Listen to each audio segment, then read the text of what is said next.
તો વાત કરીએ આમોદની, તો આમોદ શહેરનું મોટું તળાવ સતત વરસાદને કારણે ઓવરફ્લો થતા જળબંબાકાર જેવી સ્થિતિનું નિર્માણ થયું છે। ત્યારે તળાવની પાળ ઉપર વીજ થાંભલા તૂટી પડતા પણ પરિસ્થિતિ ચિંતાજનક બની છે। જ્યાં લગભગ 7 કરોડના ખર્ચે તળાવનું બ્યુટિફિકેશન કામ ચાલુ હોવા છતાં પણ પહેલા જ મોસમમાં પાણી ભરાઈ જતા કામની ગુણવત્તા ઉપર સવાલ ઊભા થઈ રહ્યા છે।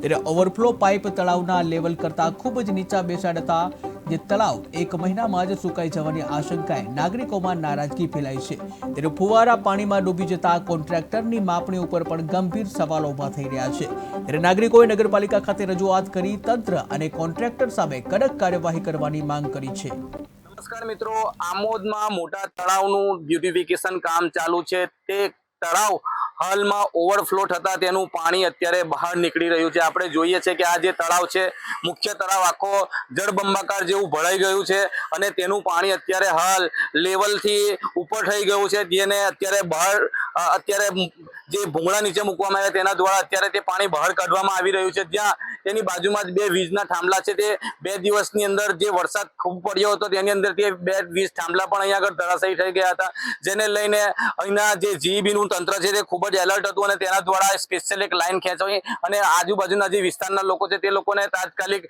અહીંયા આગળ સેવા પૂરી પાડવામાં હતી। બીજી બાજુ આ જે તળાવ જે ઓવરફ્લો થયું છે તેના આપણે દ્રશ્યો અહીંયા આગળ જોઈએ છે કે આ જે તળાવ જેની અંદર થોડાક સમય પહેલા અહીંયા આગળ પાણી જ ના હતું, જે તળાવને ગણપતિ વિસર્જન કરવામાં દર વર્ષે આવે છે, તે તળાવની અંદર આ વર્ષે થોડું પણ પાણી ભરાયું ના હતું, પરંતુ આ 2-3 દિવસની અંદર જે વરસાદ પડ્યો છે તેની અંદર આ તળાવ જળબંબાકાર થઈ ગયો છે, જેને લઈને ઓવરફ્લો થતા તળાવનું પાણી જે અત્યારે બહાર કાઢવામાં આવી રહ્યું છે। કહેવાય છે કે આ જે તળાવની અંદર 2 ફુવારા મૂકવામાં આવ્યા હતા, તે ફુવારા પણ અત્યારે જે પાણીની અંદર જળબંબાકાર પાણીની અંદર ડૂબી ગયા છે તે પણ દેખાઈ નહીં રહ્યા।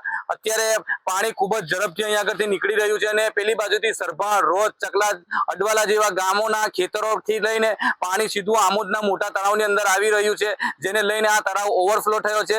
જાવેદ મલિકનો રિપોર્ટ, KTV ન્યૂઝ।